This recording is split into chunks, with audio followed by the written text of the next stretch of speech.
saben, el título de esta plática es Cómo vivir la vida cristiana sin el auxilio de los sacramentos. Es algo que aparentemente inquieta a muchos, dado que por este tiempo de confinamiento las iglesias están cerradas y no se puede participar de manera presencial de los sacramentos, no se puede recibir la Eucaristía, no se puede ir a la confesión, que son los sacramentos habituales de un cristiano. Entonces, ¿cómo hacer para vivir nuestra vida cristiana sin el auxilio de esos sacramentos? Y para explicarlo, me gustaría repasar algunos puntos básicos de nuestra fe, para que podamos entender en un contexto mayor cómo hacerlo. Como saben, estamos viviendo el tiempo de Pascua. Es el tiempo que nos recuerda que hemos recibido los frutos de la resurrección del Señor. ¿Y qué significa esto? Nos tenemos que preguntar ¿por qué vino Jesucristo al mundo? ¿Cuál fue la razón? Tenemos que tratar de recordar eso que es básico para después aplicarlo en la práctica a esto de vivir nuestra vida cristiana. Recordemos, el Antiguo Testamento, que es gran parte de la historia de la salvación, nos señala una cosa que es muy sencilla, pero muy fuerte, muy dura, y es que el ser humano, por sí mismo, con sus propias fuerzas, es incapaz de llegar hasta Dios. Toda la historia del Antiguo Testamento es una historia de fidelidad, pero también de traición, de cercanía a Dios, pero también de lejanía, de ruptura. En fin, el pueblo judío que representa a toda la humanidad trata, a veces con muy poco fruto, de encontrarse con Dios. Y constantemente se encuentra más bien con su debilidad, con su miseria, con su pecado. Es decir, la humanidad toda es incapaz por sí misma de acceder a Dios, de llegar hacia Él.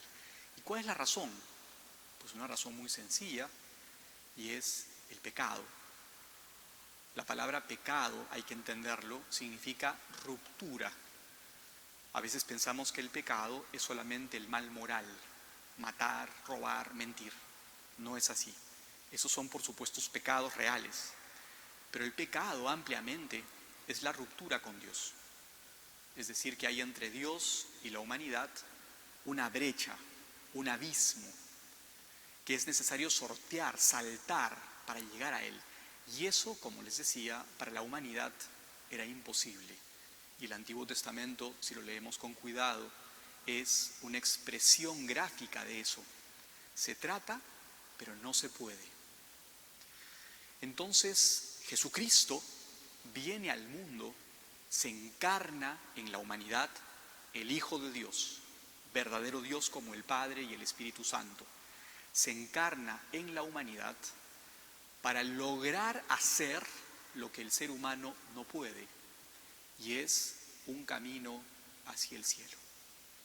Esa es la razón por la cual Jesucristo vino al mundo, para que pudiéramos nosotros tener acceso al cielo gracias a Él, que siendo Dios, comparte nuestra humanidad.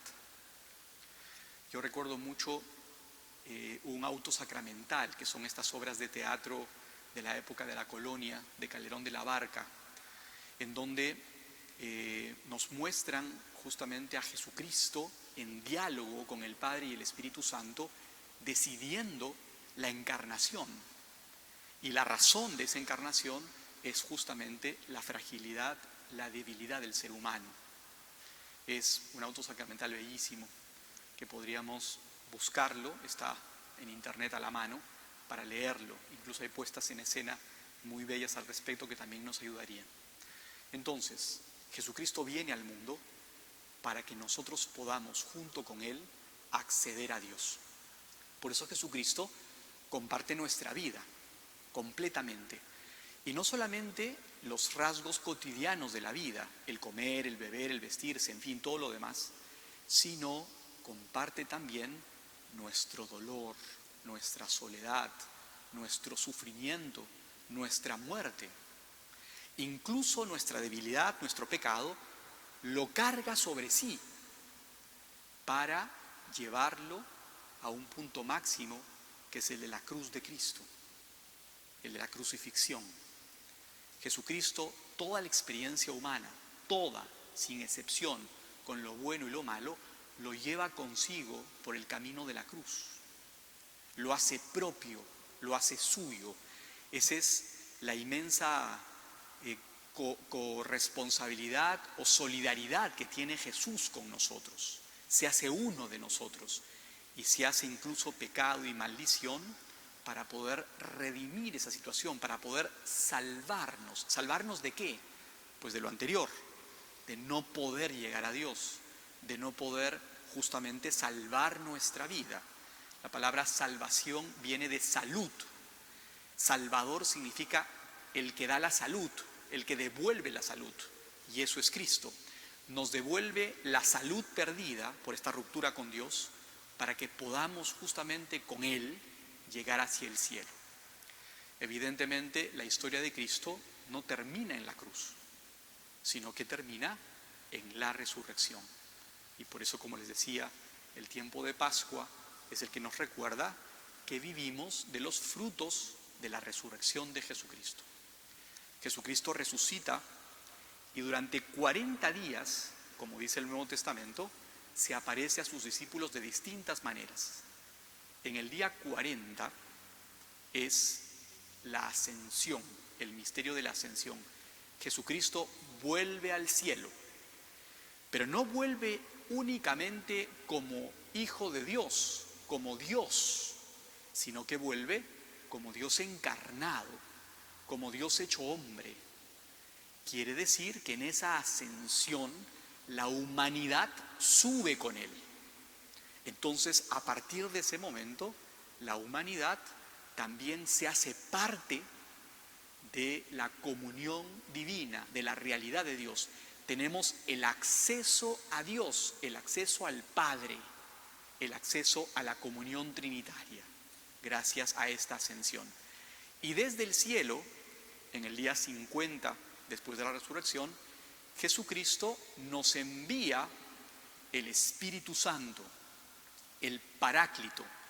Y utilizo esta palabra a propósito porque significa defensor, el que está junto a nosotros, el que nos defiende, el Espíritu Santo. Es el defensor, ¿por qué? Porque es finalmente el que va a lograr lo que nosotros no podíamos, y es llevarnos consigo al cielo. El Espíritu Santo es el inmenso misterio de Pentecostés que nosotros atesoramos porque significa que a partir de él somos nuevas criaturas. Podemos vivir una vida nueva, que ya no es la vida del pecado, sino que es la vida de la gracia. Ahí quería llegar. La palabra gracia, charis, significa fuerza. Es la misma vida de Dios que se nos comunica a los humanos para que podamos con esa fuerza, con esa vida, irnos al cielo. Es la vida de la gracia, ya no la vida del pecado antigua, el Antiguo Testamento, sino la vida nueva, la vida de la gracia, la vida del Nuevo Testamento, el de Cristo, el de su Pascua. Es la gracia. Bien, y esta gracia, ¿cómo se nos comunica? ¿Cómo es que nosotros podemos acceder a la gracia de Cristo que se nos ha regalado en la Pascua? Pues evidentemente los medios de gracia son los sacramentos, los que conocemos. Cristo los instituyó para eso.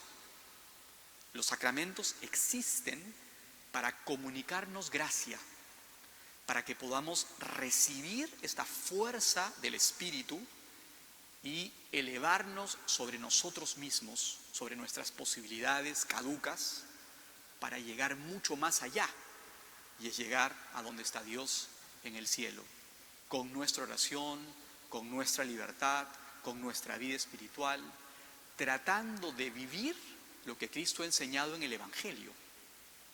Cuando leemos los Evangelios, está ahí la enseñanza de Jesucristo. nos enseña una manera de vivir. ¿Cómo vivir eso que Jesucristo enseña? Con la gracia, con el auxilio de la gracia que se nos comunica en los sacramentos que Cristo mismo ha instituido. Entonces aquí la gran pregunta es, ¿cómo hacerlo si ahora no podemos acceder a los sacramentos? Es verdad, no podemos acceder habitualmente a los sacramentos de la Eucaristía y de la confesión, pero sin embargo, la gracia de Cristo ya está en nosotros por otros sacramentos, principalmente el bautismo. El bautismo nos ha comunicado esa gracia inmensa de Jesucristo que nos ha hecho capaces de ser hijos de Dios, herederos de Dios. Nos hermana con Cristo, nos hace hijos del Padre, templos del Espíritu Santo. Quiere decir entonces que la gracia de Cristo ya vive en nosotros, late en nosotros. Evidentemente no es magia, esa gracia tiene que crecer y tiene que hacerse fecunda en nuestras obras. Pero ya existe en nosotros, ya está en nosotros. Y si además del bautismo hemos recibido la confirmación, si además del bautismo y la confirmación, de repente hemos recibido el sacramento del matrimonio por la Iglesia, si además de eso, por ejemplo en mi caso, hemos recibido la gracia del orden sacerdotal, quiere decir entonces que en nuestra vida ya hay gracia, existe la gracia. Por supuesto, tiene que esta gracia hacerse habitual con los sacramentos habituales. Por ejemplo, la Eucaristía, por ejemplo, la confesión. Pero igualmente, esa gracia, insisto, está en nosotros. Esa nostalgia de Dios que existe en el ser humano desde siempre, ahora encuentra un canal de gracia, una manera de llegar a Dios, de comunicarnos con Él. Es lo que en el credo llamamos la comunión de los santos.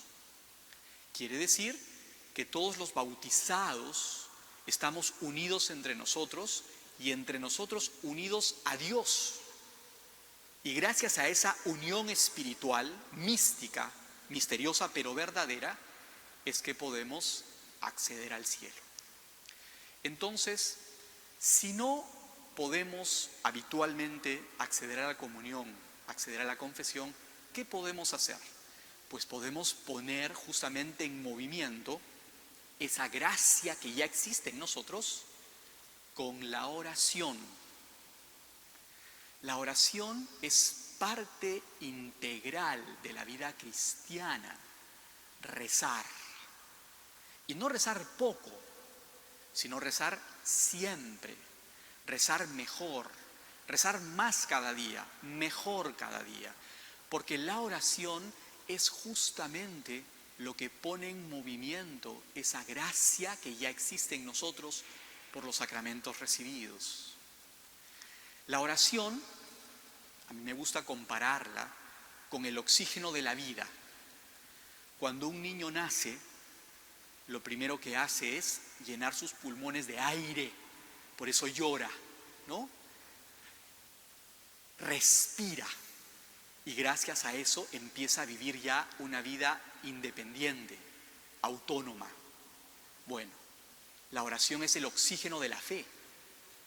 Lo primero que hace un cristiano es rezar, porque la oración oxigena la fe, la hace vital, la hace justamente moverse, la hace capaz de vida.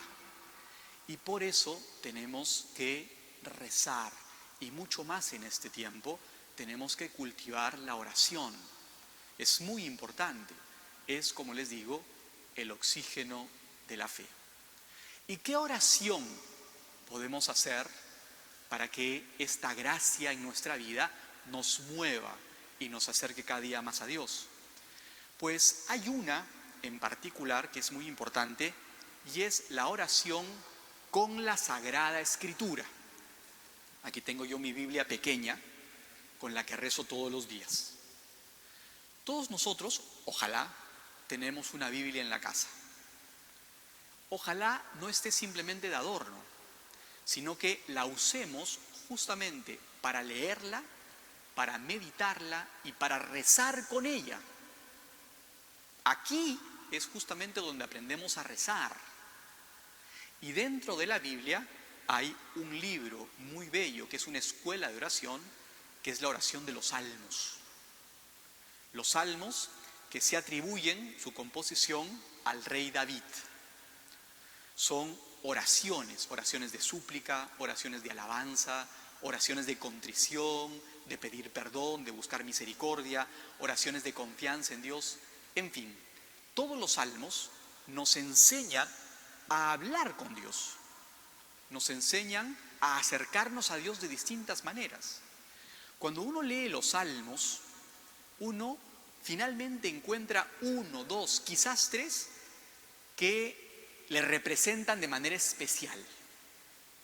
Uno encuentra un salmo, 2 o 3, que es como si uno mismo los hubiera escrito. Y ayuda mucho aprenderlos de memoria y recitarlos despacio, poco a poco, meditando cada una de sus palabras y tratando con esas palabras de elevar nuestra mente y nuestro corazón a Dios, que nos escucha. Y así como los salmos, todas las partes de la Sagrada Escritura, pasajes del Antiguo Testamento o del Nuevo Testamento con la enseñanza de Jesús, que nos hacen meditar en nuestra propia vida, en cómo la estamos viviendo, en cómo contrastan estos pasajes con nuestra manera de ser, qué nos falta, qué nos sobra, qué tenemos que cambiar, cuáles deben ser nuestras resoluciones para poner en práctica esto que está en la Sagrada Escritura y que en el Nuevo Testamento principalmente es la enseñanza de Jesús. Entonces, como les digo, la oración es el camino propio del cristiano que ya lleva en sí esta gracia de Cristo, este fruto de la resurrección. Entonces no podemos darnos el lujo de no rezar. Lamentablemente, y mucho más ahora en que estamos llegando a sus casas a través de los medios virtuales, con la misa transmitida en vivo, con esta plática, con el rezo del rosario, la hora santa, a veces nos acostumbramos mal y mucho a que esos sean los únicos momentos para rezar. Y eso no está bien, porque la oración es propia y en cierto caso independiente. Es decir, además de eso que nos ayuda, yo tengo la responsabilidad de hacer crecer mi propia vida espiritual. Y por lo tanto, yo también tengo que buscar de manera personal momentos de soledad, momentos de silencio, para poder rezarle a Dios, para poder acercarme a Él. Y esta gracia que existe en mí me hará capaz de eso. Por eso no puedo dejar la oración simplemente a los momentos que se me proporcionan externamente, a las ayudas externas, sino que yo, por mi cuenta, tengo que cultivarla personalmente, libremente, conscientemente.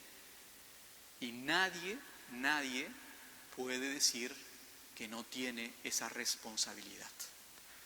Entonces, tenemos que renovarnos en la oración y en la oración constante. Como les decía, cada día un poco más, cada día un poco mejor. Ahora, la oración, en el caso de la Eucaristía y en el caso de la confesión, se hace particular. ¿Por qué? Porque en la misa, cuando celebramos la misa, lo que hacemos es justamente rezar. Cada oración de la misa nos conduce poco a poco al misterio central, que es el que ese pedacito de pan y ese poco de vino se conviertan en el cuerpo y sangre de Cristo. Entonces vamos rezando poco a poco, juntos como comunidad, para preparar ese momento.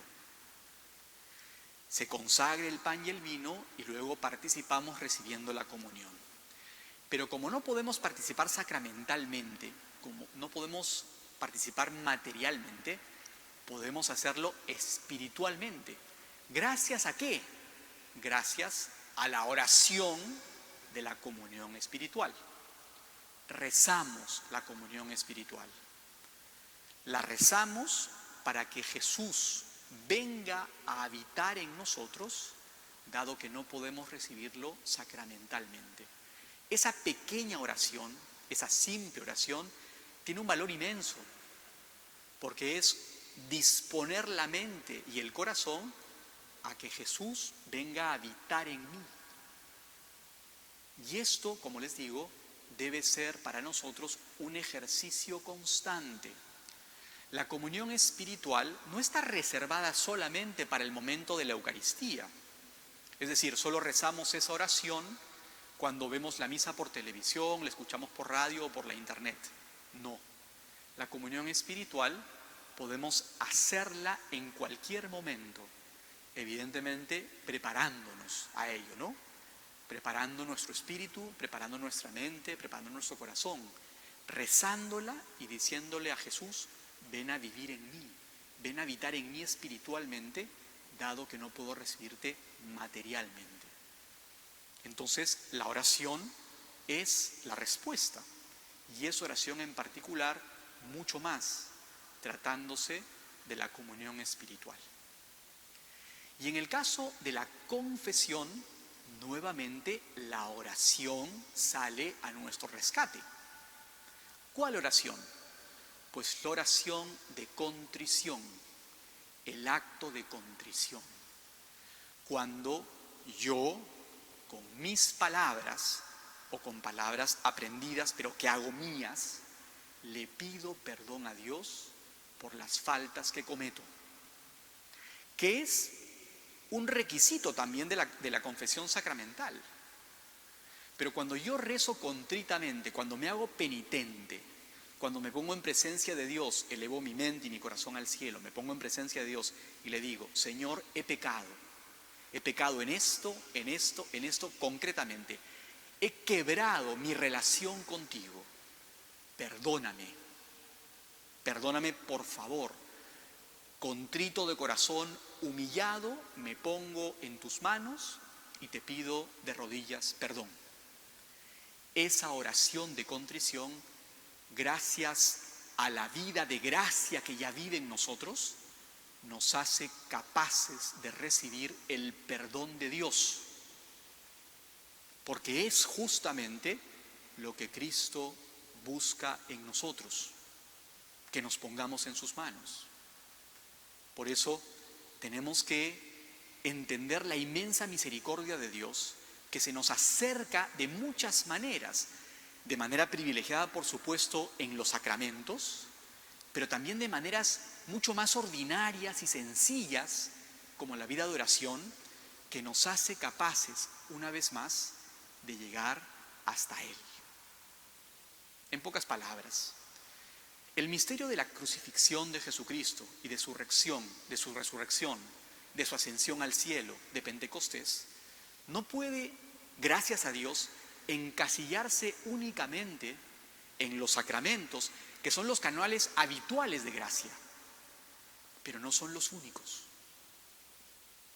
Son privilegiados, pero no son los únicos.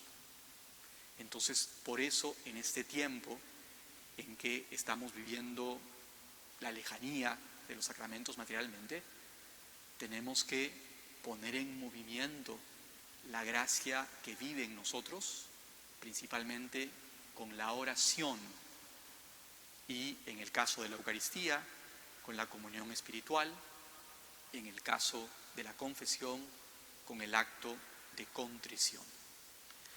Quisiera recordar que este tiempo que estamos viviendo de confinamiento, efectivamente no sabemos cuándo va a terminar.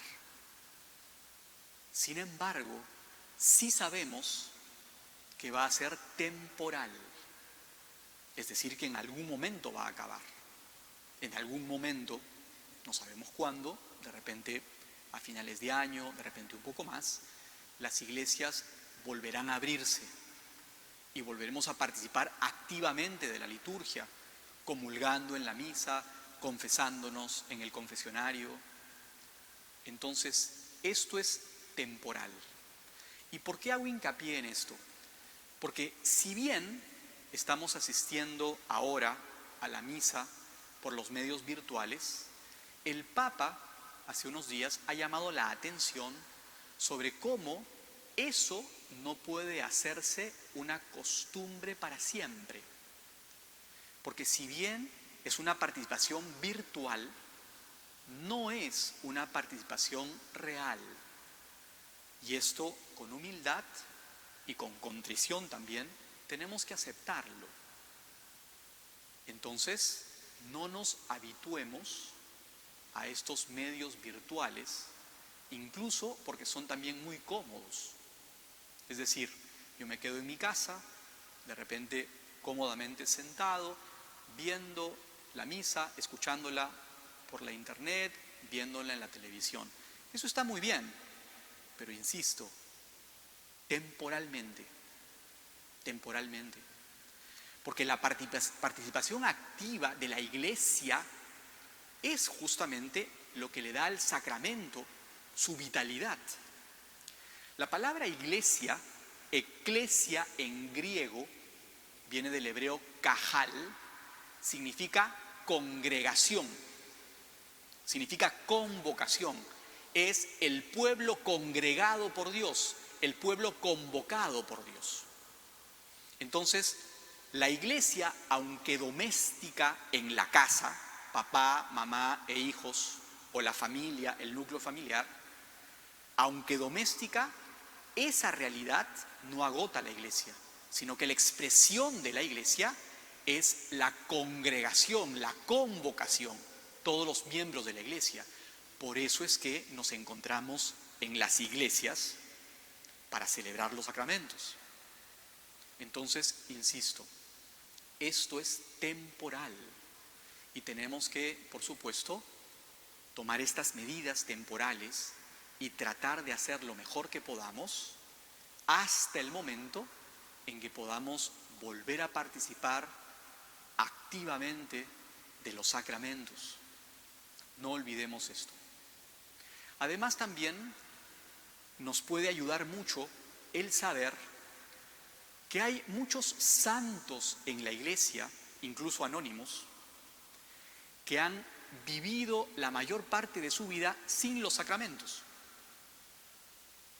Por ejemplo, se me viene a la cabeza el ejemplo de las comunidades cristianas en el Oriente, en el Japón, por ejemplo. En un momento determinado, después de la evangelización, de una primera evangelización, la Iglesia Católica fue proscrita en el Japón. Durante 250 años no hubo sacerdotes en el Japón. Recién en el siglo XIX, más o menos en 1850, volvieron los sacerdotes a ser aceptados en la sociedad japonesa. ¿Y qué encontraron? Encontraron comunidades cristianas vivas. Hablan incluso de 10.000 personas cristianas, practicantes, que habían transmitido la fe de generación en generación, sin los sacramentos, gracias a que iban pasando la enseñanza de Jesucristo, la oración con la Sagrada Escritura. Imagínense nacer en una iglesia así, en donde solamente conozco la Eucaristía de oídas y la confesión también, donde nunca he asistido a una, y sin embargo perseverar en la fe. Entonces, eso tiene que animarnos de verdad. O, por ejemplo, se me viene también a la cabeza el ejemplo grandísimo y bellísimo del cardenal Bantuán. El cardenal Bantuán murió hace poco, no hace mucho, hace unos años. Él fue nombrado arzobispo en Corea del Norte, en Vietnam. Bueno, este buen hombre vivió 13 años encarcelado por el régimen comunista. Y de esos 13 años, 9 años en confinamiento solitario.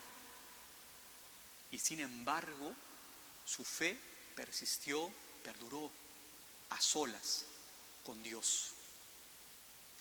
Entonces, como les digo, esos ejemplos tienen que animarnos.